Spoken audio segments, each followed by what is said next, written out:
الله على حبتين بيض فطور أو عشاء، وكمان إذا بدك غدا يا جماعة بتشهي. أحبائي بتمنى تضغطوا لايك وانتم عم تحضروا بالفيديو، بكون كتير ممنونة لإلكم. ننزل على التعليقات ونصلي على الرسول ونقول بسم الله ونبدأ. رح أحضر معاكم طريقتين. بالنسبة للطريقة الأولى استخدمت الخبز اللبناني الرقيق، فيك تستخدمي أي نوع بتحبوه بتفضلوه. ضفت بيضة وضفت عليها ملح وفلفل أسود، بعد هيك بضيف نص معلقة كبيرة من الزعتر، وبضيف معلقتين من زيت الزيتون أو زيت النباتي لو بتحبوه.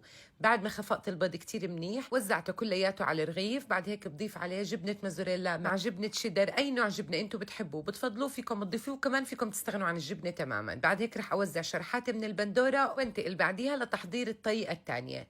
ايضا رح استخدم الخبز العربي او اللبناني. رح اضيف بيضه وبضيف لها ملح وفلفل اسود، بوزع كليات البيض على الرغيف كيف ما شفتوا، وبوزع عليها زيت زيتون او زيت نباتي. هيك بوزع جبنه موزاريلا فقط، ما تستخدموش اي نوع جبنه ثانيه ابدا، لانه رح نستخدم النقانق. اكيد بتقدروا تستخدموا النقانق المعلب، ولكن انا مستخدم النقانق اللي بنجيبها من عند اللحام. وزعت النقانق كيف ما عم بتشوفوا. بتقدروا كمان تستخدموا قطع مرتديلا مقطعه لمكعبات صغيره، بتقدروا تستخدموا البيبروني يعني اللي بتحبوه بتفضلوه استخدموه. دخلتها على الفرن شواي فقط من فوق، وما بتاخد معاكم يا دوبك 3-4 دقائق وبتكون استوت معاكم تماما. وما تقلقوش اللحمه رح تستوي معاكم. احبائي قدموها جنب كاسه شاي بالنعناع الاخضر، ودوقوا واستمتعوا باطيب طعم.